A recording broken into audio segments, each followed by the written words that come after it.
বিপ্রসেনের স্ত্রী কপিলার কঠিন মাথা যন্ত্রণার অসুখ। 7 বছর হাজার ভিষক বৈদ্য দেখিয়েও কোনো কাজ হয়নি। তাতে বিপ্রসেনের সহস্র সহস্র কাহন নষ্ট হয়েছে। এবার ও জীবককে হাতের কাছে পেয়ে কঠোর আদেশ দিয়েছে, যেভাবে হোক ওর স্ত্রীকে সুস্থ করে তুলতেই হবে। রোগ সারাতে পারলে জীবক পাবে অনেক অর্থ, মণিরত্ন, সোনাদানা। কিন্তু যদি রোগী সুস্থ না হয়, জীবকের কপালে মহা দুঃখ অপেক্ষা করে আছে। তখন সারা জীবন সাকেতের বন্দিশালায় জীবন কাটাতে হবে জীবককে। এমন পরিস্থিতিতে জীবক এক প্রকার বাধ্য হয়ে দণ্ডপাল বিপ্রসেনের স্ত্রী কপিলার চিকিৎসা শুরু করে। এদিকে জীবকের তক্ষশিলার বন্ধু সুবর্ণই জীবকের সন্ধান বিপ্রসেনকে দিয়েছে। ও ভেবেছিল জীবকের সঙ্গে বিপ্রসেন ভালো ব্যবহার করবে। প্রথমে বিপ্রসেন যথেষ্ট ভদ্রভাবেই কথা বলেছিল জীবকের সঙ্গে, কিন্তু হঠাৎ শেষ মুহূর্তে বিপ্রসেন উগ্র হয়ে উঠে এক প্রকার কড়া নির্দেশ দিয়েছে। এখন জীবক যদি রোগ সারাতে না পারে, তাহলে তার দোষেই তার বন্ধুর কারাবন্দী অবস্থা হবে। এ কথা ভেবেই অনুশোচনা আর ভয় হচ্ছে সুবর্ণর। কপিলাকে ভালো করে দেখে পরীক্ষা নিরীক্ষা করে জীবক সুবর্ণকে নিয়ে বিপ্রসেনের কাছে আসে। বিপ্রসেন চিন্তিত হয়ে অপেক্ষা করছিল। ওদের দেখেই জিজ্ঞেস করে, কি বুঝলে জীবক?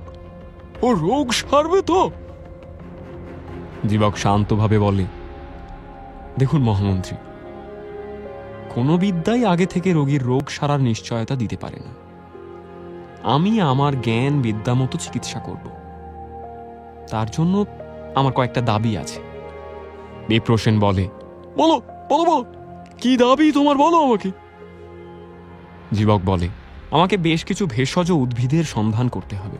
সে কারণে সব সময়ের জন্য একটি রথ আর 5 জন সাহসী লোক দরকার। আর বিপ্রসেন জিজ্ঞেস করে, আর আর কি চাই? আর কি চাই বলো? জীবক বলে, এই ভবনেই একটি কক্ষ আমাকে দিতে হবে, যেখানে আমি গবেষণা করতে পারব।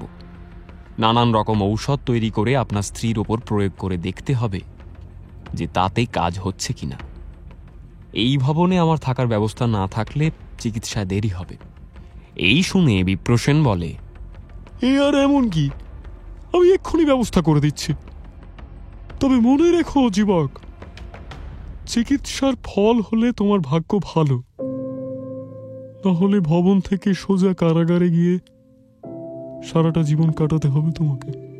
জীবক মৃদু হেসে বলে, হ্যাঁ নিশ্চয়ই, তা আমি জানি। দেরি না করে জীবক ওর কাজ শুরু করে। প্রতিদিন সকালে লোকজন নিয়ে রথে চড়ে বেরিয়ে পড়ে। নগরী থেকে সামান্য দূরে বন জঙ্গল আর পাহাড়ে ঘুরে ঔষধি গাছ সংগ্রহ করে। নানা জাতের উদ্ভিদের পাতা, ফুল, ফল, শিকড়, বীজ, ছালবাকল, কষ, ফলের খোসা, এই সমস্ত কিছু এনে বোঝাই করে গবেষণাগারে। তারপর সারা রাত সেগুলো নিয়ে কাটাছেঁড়া চলে।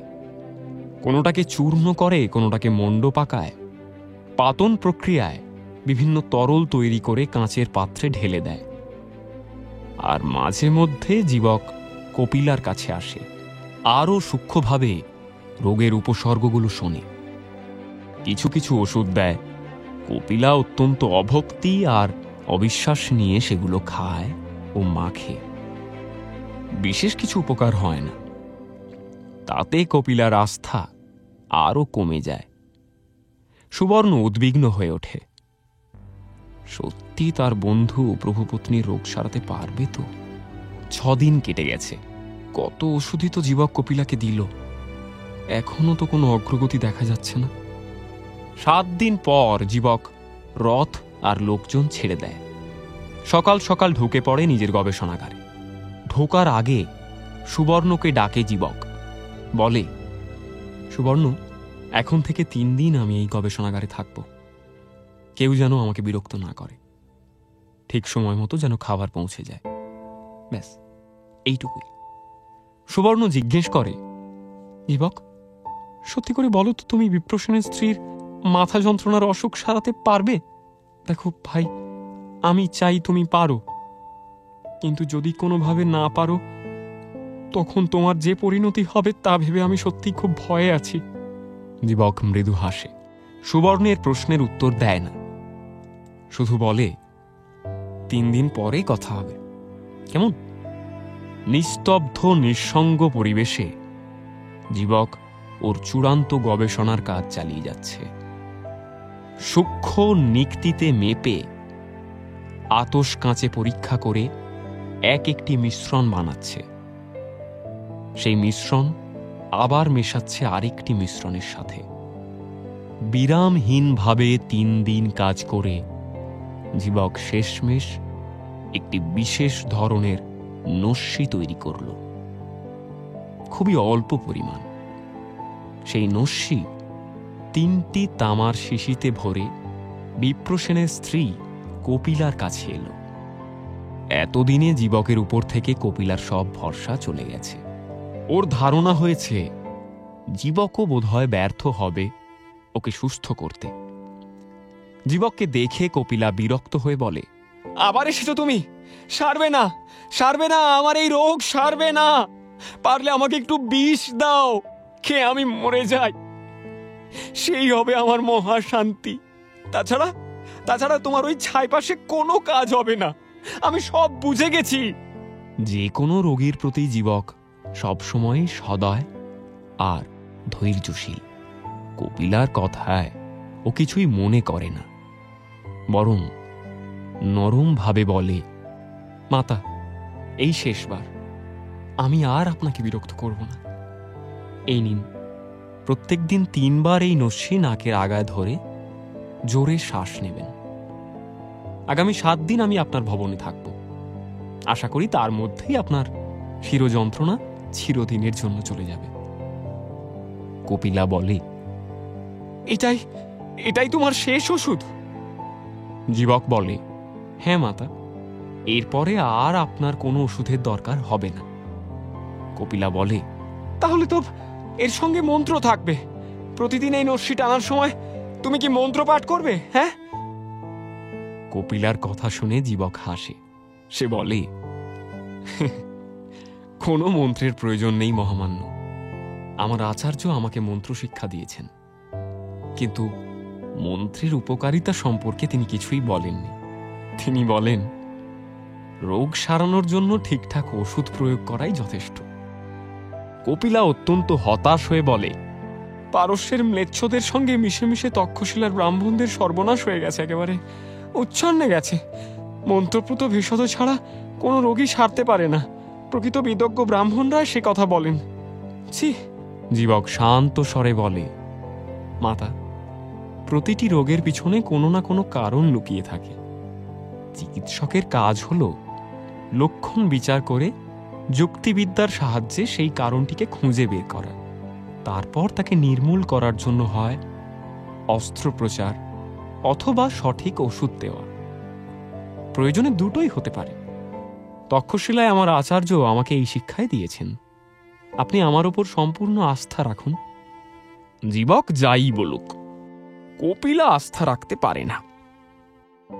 সে অতি অভক্তি আর অবিশ্বাস নিয়ে 7 দিন জীবকের নস্যি টানে। 8ম দিন সকালে জীবক ও সুবর্ণর ডাক পড়ে। গম্ভীর মুখে নিজের শয্যার ওপর বসে আছেন কপিলা। সুবর্ণ ভয়ে ভয়ে ঘরে ঢোকে, পিছন পিছন জীবক। ওদের দেখে কপিলা বলে, বসো সুবর্ণ, বসো জীবক। জীবকের চিকিৎসকের নজর রোগীর দিকে তাকিয়ে ওর আর কিছুই বুঝতে বাকি থাকে না। সুবর্ণ মিনমিন করে জিজ্ঞেস করে, আপনি এখন কেমন আছেন মাতা? কপিলা বলে, আমি কিছুতেই হিসেব মেলাতে পারছি না সুবর্ণ। সুবর্ণ জিজ্ঞেস করে, কি হিসেব মাতা? কপিলা বলে, একই গাছে 2 রকমের ফল ফলে কি করে? একই ডালে 2 রঙের ফুল হতে পারে? এই হিসাবে আমার মিলছে না। একই আশ্রমে একই গুরুর কাছ থেকে শিক্ষা নিয়ে তুমি এমন মূর্খ হলে কি করে? আমার 7 বছরের মাথা যন্ত্রণা মাত্র 7 দিনেই জীবকের দেওয়া নস্যি টেনে সেরে গেল, আর তুমি এতদিন ধরে কিছুই করতে পারলে না। অপদার্থ। সুবর্ণকে ধমক দিয়ে এমন অপমানজনক কথা বলে কপিলা, অথচ সুবর্ণ আনন্দে নেচে ওঠে। সে বলে, আপনি আপনি আপনি সুস্থ হয়ে গেছেন মাতা? সত্যি সত্যি? হ্যাঁ, আমি আমি বিশ্বাস করতে পারছি না। সত্যি সত্যি আপনার শিরোপীড়া সেরে গেছে? খুশিতে সুবর্ণ জীবককে জড়িয়ে ধরে। সুবর্ণর চোখে জল এসে যায়।